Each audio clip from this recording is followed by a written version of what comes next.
بسم اللہ الرحمن الرحیم۔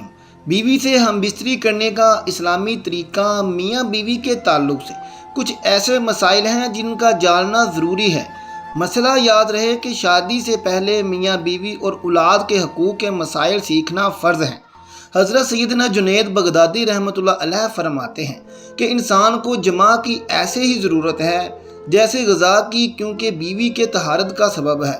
حدیث پاک میں آتا ہے کہ جس طرح حرام صحبت پر گناہ ہے، اسی طرح جائز صحبت پر نیکیاں ہیں۔ محترم ناظرین، جب شوہر اپنی بیوی سے ہم بستری مباشرت کا ارادہ کرے اور بالخصوص شادی کی پہلی رات اور اس کے بعد جب بھی، تو شوہر کو چاہیے کہ ان آداب و طریقہ کار کے مطابق کرے۔ انشاءاللہ شیطان کی دست برد یعنی مداخلت سے محفوظ رہیں گے اور نیک صالح اولاد پیدا ہوگی۔ مگر یاد رہے کہ ستر کھولنے سے پہلے ہم بستری کی دعا پڑھیں، اور سب سے بہتر ہے کہ جب کمرے میں داخل ہو تب ہی بسم اللہ شریف پڑھ کر دایاں قدم اندر داخل کریں۔ اگر ہمیشہ ایسا کرتا رہے گا تو شیطان کمرے سے باہر ہی ٹھہر جائے گا اور نہ وہ بھی آپ کے ساتھ شریک ہوگا۔ ناظرین، عورت کے اندر مرد کے مقابلے 100 گنا زیادہ شہوت ہے، مگر اس پر حیا کو مسلط کر دیا گیا ہے۔ تو اگر مرد جلدی فارغ ہو جائے تو فوراً اپنی بیوی سے جدا نہ ہو، بلکہ کچھ دیر ٹھہرے پھر الگ ہو۔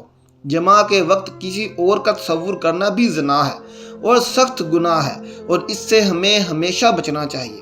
جماع کے لیے کوئی وقت مقرر نہیں، ہاں بس اتنا خیال رہے کہ نماز فوت نہ ہونے پائے، کیونکہ بیوی سے بھی نماز، روزہ، اعتکاف، حیض، نفاس اور نماز کے ایسے وقت میں صحبت کرنا کہ نماز کا وقت نکل جائے حرام ہے۔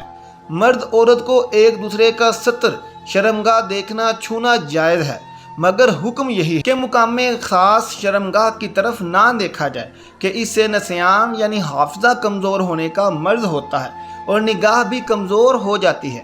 ہم بستری سے فراغت کے بعد مرد عورت کو الگ الگ کپڑے سے اپنا ستر صاف کرنا چاہیے، کیونکہ دونوں کا ایک ہی کپڑا استعمال کرنا نفرت اور جدائی کا سبب بنتا ہے۔ ہم بستری سے احتلام، انزال یعنی منی خارج ہونے کے بعد یا دوسری مرتبہ صحبت کرنا چاہتا ہے، تب بھی ستر، شرمگاہیں لازمی دھو لیں کچھ وقفہ دے کر، اور بہتر یہ ہے کہ وضو کر لیں، ورنہ ہونے والے بچے کو بہت سی بیماریوں کا خطرہ ہو سکتا ہے۔ جماع مباشرت ہم بستری کے کچھ دیر بعد، مثلاً کم از کم آدھا گھنٹہ بعد غسل کر لیں۔ اس میں صحت و تندرستی بھی ہے، اور مرتے وقت حضرت سیدنا جبرائیل علیہ السلام کی زیارت بھی ہوگی۔ جماع کے فوراً بعد پانی پینا صحت کے لیے مفید نہیں، لہذا کچھ وقفے کے بعد آپ لوگ پانی پی سکتے ہیں۔ دین اسلام انسانی زندگی کے تمام تقاضے بحسن و خوبی پورا کرتا ہے، بلکہ زندگی کے تمام امور کے لیے پاکیزہ اصول اور فطری نظام پیش کرتا ہے۔ اللہ تعالیٰ حق بات کہنے سے نہیں شرماتا۔ اس نے ہمیں اپنے پیغمبر صلی اللہ علیہ وآلہ وسلم کے ذریعے زندگی کی چھوٹی سے چھوٹی اور بڑی سے بڑی بات بتلا دی۔ نکاح اور بیوی سے جماع شرمگاہ کی حفاظت کے ساتھ افزائش نسل کا سبب ہے، پھر اللہ اتنی بڑی بات کیسے نہ بتلاتا، یہ بھی بتلایا۔ پیدائش کے بعد جب کوئی جوانی کے دہلیز پر قدم رکھتا ہے تو اسے فطری سکون حاصل کرنے کے لیے شریک حیات کی ضرورت پیش آتی ہے۔ اسلام نے شریک حیات بنانے کے لیے نکاح پاکیزہ نظام پیش کیا۔ جس طرح اسلام نے نکاح کا پاکیزہ نظام دیا ہے، اسی طرح جماع کے بھی صاف ستھرے رہنما اصول دیے ہیں۔ ان اصولوں کی جانکاری ہر مسلمان مرد اور عورت پر ضروری ہے۔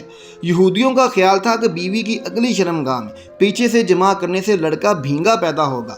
اللہ تعالیٰ کا فرمان ہے، تمہاری بیویاں تمہاری کھیتیاں ہیں، لہذا تم اپنی کھیتیوں میں جدھر سے چاہو آؤ۔ اس آیت کا مطلب یہ ہے کہ بیوی کی اگلی شرمگاہ میں جس طرح سے چاہیں جماع کر سکتے ہیں۔ شوہر کے لیے بیوی کی اگلی شرمگاہ ہی حلال ہے، اور پچھلی شرمگاہ میں وطی کرنا حرام ہے۔ چنانچہ اس بات کو اللہ نے اس آیت سے پہلے بیان کیا ہے۔ اللہ کا فرمان ہے، آپ سے حیض کے بارے میں سوال کرتے ہیں، کہہ دیجئے کہ وہ گندگی ہے۔ حالت حیض میں عورتوں سے الگ رہو، اور جب تک وہ پاک نہ ہو جائیں ان کے قریب نہ جاؤ۔ ہاں جب وہ پاک ہو جائیں تو ان کے پاس جاؤ جہاں سے اللہ نے تمہیں اجازت دی ہے۔ اللہ توبہ کرنے والوں کو اور پاک رہنے والوں کو پسند فرماتا ہے۔